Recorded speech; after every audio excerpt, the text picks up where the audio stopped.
everyone, this is Teacher Ivy, and here we have another outstanding achiever, Hsu Mon Zaw, who took the test on the 31st of May, and she got an outstanding band score of 8 with a full band 9 in listening, 7.5 in reading, 7 in writing, and speaking 8, of course. So she's here to demonstrate how she did in her exam so that we can see how a real band 8 achiever in speaking did in her exam.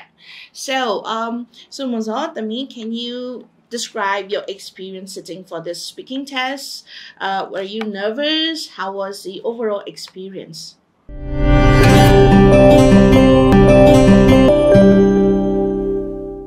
So, Hsu Mon Zaw, can you describe your overall experience of this speaking test? I was quite nervous in the beginning, but I've found it quite interesting, the topics that they presented to me, and the examiner, I think he quite pushed me a little bit towards the end. I felt myself feeling a little bit nervous because I started stuttering a little bit, but I just tried to stay calm and followed his prompts a little bit and just answered as best as I could. So if you were to give just one advice for students taking this speaking test, what would it be? I think the number one advice is to just practice a lot so that you don't feel nervous on the day. I think your mentality matters a lot, so try to watch YouTube videos of examples of people doing the speaking test and try to answer those yourself as well. Okay, very good. So now we just jump straight into the speaking mock test. Okay, so I will start the part 1. So is summer your favorite time of the year? I must say that because I live in a tropical country like Myanmar, summer's not my most favorite time of the year, I think. I'm quite relieved when there's a bit of rain, like right now, in fact. Yeah. So what do you do in summer when the weather is very hot? Well, there's a couple of things that I do to kind of beat the heat. Firstly, in terms of clothing, I like to wear breathable and light fabrics like linen, and for my skin, I like to wear lots of sunscreen to protect myself from the UV rays, and I also like to kind of stay hydrated and drink lots of water as well. Do you go on holiday every summer? As much as I would like to say yes, I'm afraid not, just because it's such a hassle to kind of organize trips, and the prices can go up very high during the peak seasons for hotels. Did you enjoy the summer holidays when you were at school? Yes, definitely. I think every single student really liked taking a break away from school. I had lots of fun with my friends, and we also went swimming and played sports like basketball as well. So another topic, this is on reading. So did you have a favorite book when you were a child? Yes, I did. I think my favorite book as a child always constantly changed because as a child my ideas were always changing, but I particularly liked Charlie and the Chocolate Factory. I really liked the movies as well as the books. How much reading do you do for your studies? I do quite a bit of reading. I am looking to study an English literature degree, so I try to kind of diversify my reading range. So what kinds of books do you read for pleasure? Well, for pleasure, there's a lot of variety of books that I like. Some are classic literature, and some are kind of fantasy novels, and I also enjoy a bit of crime thrillers when I can. Do you prefer to read a newspaper or magazine online, or to buy a copy? Well, I think the best thing is to actually have a physical magazine so that I can hold it and read, but those are quite hard to come by, so I prefer reading magazines online, and I think they're just quite engaging to read rather than newspapers. Okay, so this is on part 2. So I want you to describe a luxury item you would like to own in the future. You should say what item you would like to own, what this item looks like, why you would like to own this item, and explain whether you think you will ever own this item. So you have 1 minute to note down your ideas, and after that you have to talk on this topic for 1 or 2 minutes. Okay.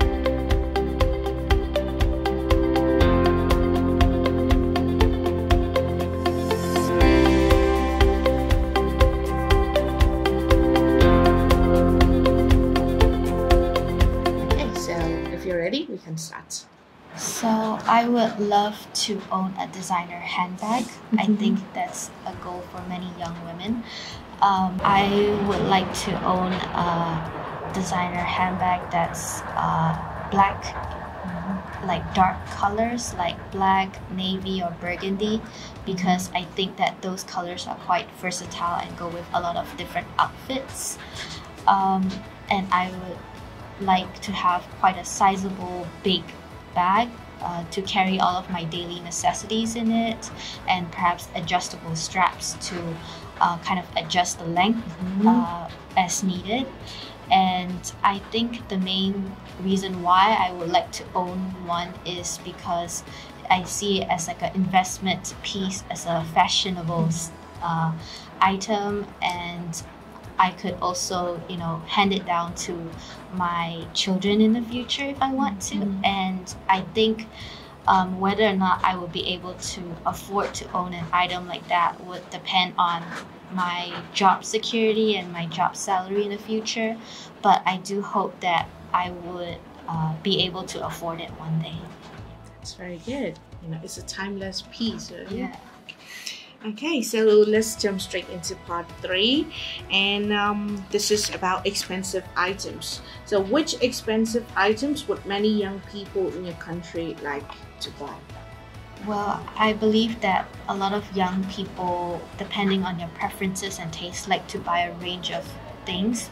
But I suppose the most common item for a lot of young women especially is probably cosmetic products. I feel like a lot of beauty products that are popular in Myanmar include imported items from Korea, Japan, and Thailand. So I feel like those are very popular. So how do the expensive items that younger people want to buy differ from those that older people want to buy? I think the difference lies in the kind of demographic of age. So I suspect that younger people like to kind of splurge their money on more modern technological gadgets like the latest iPhone, cameras, or speakers and laptops, while perhaps older people like to spend their income on different things like experiences, focus on experiences like, let's say, cruise ships or vacations with your family. So do you think that people are more likely to buy expensive items for their friends or for themselves? Well, I think each individual is quite different, but I suppose if I had to guess, we live in a culture where generosity is quite valued. So I suppose a lot of people are more willing to kind of splurge and spend a bit more on their friends rather than themselves. So another topic, how difficult it is to become very rich in today's world? I think it's extremely difficult nowadays, especially in this economy, for a variety of different factors. For example, inflation and the increasing cost of living makes it harder for people to save their money and invest. And I also think that the job market is becoming more competitive, and people are kind of vying for all the same positions. It's very difficult. Yes. Do you agree that money does not necessarily bring happiness? Yes, I think I would lean towards agreeing with that statement, because I think that even though money provides you with the necessities like basic rent, food, etc., it doesn't necessarily guarantee you kind of mental and emotional clarity and happiness in the way that a lot of people want. In what ways might rich people use their money to help society? Well, I'm not necessarily an expert economist on this topic, but I suppose there are a lot of ways to contribute back to society, like giving donations to NGOs and charities to improve public infrastructures like transportation, or perhaps improving the education by sending books to children in need. Okay, so thank you to me for this impressive mock test. You did really well on the vocabulary, the pronunciation, the lexical resource, and also the fluency and the coherence. They are just perfect. And although the last topic about rich people and expensive items, part 3 tend to be a bit more challenging, isn't it? You did really well by using very unique and very advanced vocabulary like splurging. So very good. So I hope students aspiring to take the IELTS could watch this video. I would advise you to watch this until the end, although I'm still saying this at the end. So Hsu Mon Zaw has demonstrated really good vocabulary for all of us to learn, and I hope you gain a really good insight into what an IELTS speaking looks like and what an IELTS speaking band 8 examiner looks like. Okay, so I hope you get your desired score in a very short amount of time and get to go to your dream university. So this is Teacher Ivy and this is Hsu Mon Zaw. So I hope you have a great day, everyone. So have a great day. Bye bye.